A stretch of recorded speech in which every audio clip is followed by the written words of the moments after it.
Have you ever ridden a ride that you thought was too intense? Like it was just too much on your brain or body to handle? For some, maybe it's Intimidator Through 5 at King's Dominion with those really high speeds, or a ride like the Voyage that just seemingly never ends, or perhaps one of those huge Schwarzkopf looping coasters that just totally catches you off guard. Up until summer 2024, there was probably only one roller coaster I'd ridden that I thought was too much. And then I rode Freischütz at Bayern-Park in Germany, and all I could think was, what the heck happened here? This is going to be my full in-depth review of this very unique Maurer Rides X-Car coaster. Despite the fact that it was a lot to process, I actually did experience this multiple times. I'm going to do my best to describe the ride experience, but I think I need to first start with expectations. Listen, I had barely even heard of this ride prior to going. I knew that Bayern-Park had a Maurer Rides roller coaster, and that was like their big attraction.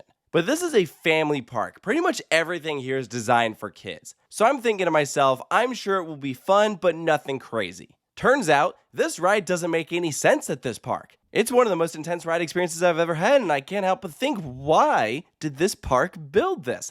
And did they know it was going to be that intense? The ride opened in 2011 during a period of time that Maurer Rides was really pushing this new X-Car design. There were only 8 of them ever built. The first one was G-Force at Drayton Manor in the UK, and this one popped up around the same time as Shock at Magicland in Italy, Hollywood Rip Ride Rocket at Universal in Orlando. One even ended up in Iraq, believe it or not. But of those 8, only 2 of them were flying launch coasters, and this is one of them. Essentially, that's when the same LSMs used for the launch at the beginning also act as your brakes. So unlike most traditional roller coasters, there's no formal brake run here. It's very similar to what Premier does with their Skyrocket 2s. So that does mean that this can only operate with one train, and due to its location in the park and how tall the trees are, you can't even see this ride from most places. It's only 79 feet tall, so yeah, not super impressive stats. But what's even less impressive is the track length, 1,585 feet long. That's not a whole lot of roller coaster. This is a very compact ride.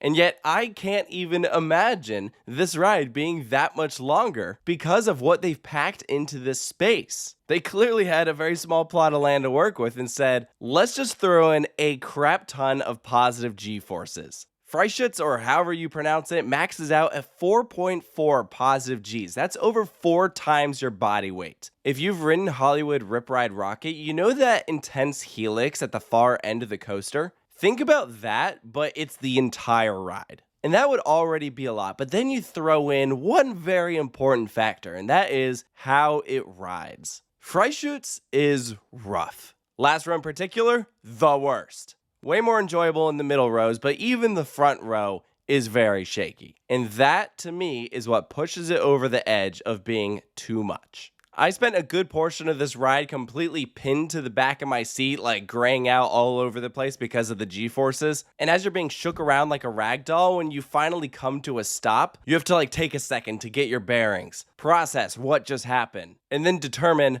whether you actually enjoyed that experience. For someone like me, I tried to appreciate this ride's positive qualities, but then I really had to take a step back and go, was that fun? Is it too much beyond the point where it's even enjoyable? For some, like my friend Tanner, no, he absolutely loved it. But he's crazy, so bottom line, this ride is not for everybody. Let's walk through this layout so we can further discuss what particularly makes this so intense. So it all starts with that forward launch out of the station. You're flying past this cool tunnel into this overbank. And the launch is the least interesting part of this ride. It's not even all that great of a launch. It's pretty forgettable in my opinion. It's just to get you started. This big overbank is the first time that we really encounter that rough shake that this attraction has. It feels like the train just doesn't quite fit the track. And that's really noticeable on turns like this, where it starts to slow down at the peak, and you just kind of rattle at the top before rotating out. I call it an overbank turn, but technically speaking, it really is a cutback. So this would actually be in version number 1. RCDB calls it an inside top hat, I guess because it's higher off the ground. But whatever, I can't keep up with these element names. So as you drop down from your highest moment, you are then thrust into a vertical loop. A very rough one, if I might add. Even when you're at the peak, you're shaken back and forth. But from a profiling standpoint, this loop is actually pretty interesting because it's an old school way of designing vertical loops where it's much more circular. Modern day loops are more ovular, like in the shape of a teardrop. And so anytime you find a really circular loop, it typically is associated with a more intense experience. That's why people love old classic Schwarzkopfs. And Freischütz just powers through this loop, keeping that momentum going, and then this is where things get wild. You drop down right up against the ground and bank sharply to the right. In fact, you pretty much keep turning right, awkwardly threading through the vertical loop and flipping into inversion number 3. This is a heartline roll, another pretty shaky moment. I don't know if this was just bad profiling or really just a terrain issue. I'm leaning towards it might be a bit of both. But you whip through this roll and then start banking to the left and keep banking to the left. It's turns like these that are so sharp and forceful where it feels like it never ends. You're threading through supports, diving under a bridge, roll over into our final inversion, bank sharply to the right, and then fly through the station,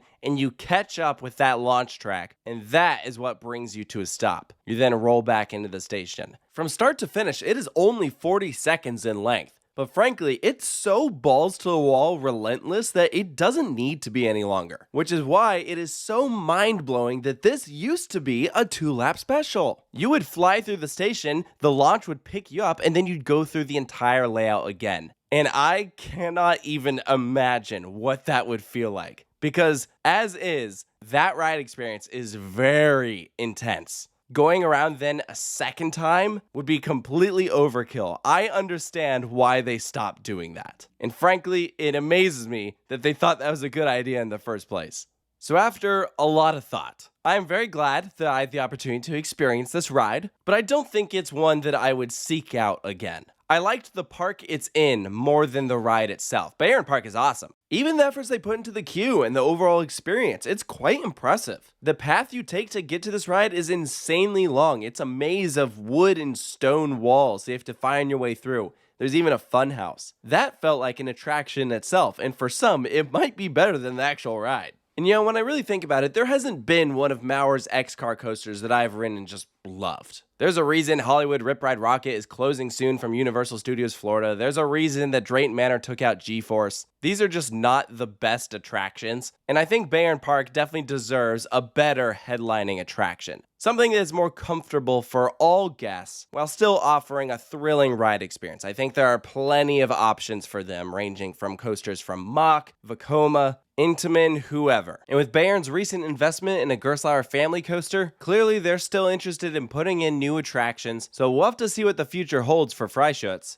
Just how long will it stick around for? I'm curious what the ride's maintenance looks like. I know an attraction like Hollywood Rip Ride Rocket was super expensive to maintain, but maybe with one train this ride's a lot more bearable, but I still wouldn't be surprised if this is a bit of a pain. You can't help but wonder if Bayern has any regrets that they built this thing. Something like this doesn't get built without there being a crazy story behind it. So for me, Freischütz is like a 5 out of 10. I put it pretty much right in the middle because I don't hate it, but I also don't really like it. I think the fact that it's shaky is really the core problem here. If this was a perfectly smooth ride experience, then it'd probably be a lot more enjoyable and I'd appreciate it more for what it is. But I don't love the train design, I don't love the kinks in the track. The layout is absolutely wild, there are no dead spots in it. And on a day like when we rode it where it was very hot out, it was just too much. Tell you what, maybe if you experience this on a colder day when it hasn't warmed up yet, it might actually be more enjoyable. But you know what, let me know down in the comments below if you've experienced Freischütz, if you agree with the points that I brought up, and if you've ever experienced a ride that you also thought was too much.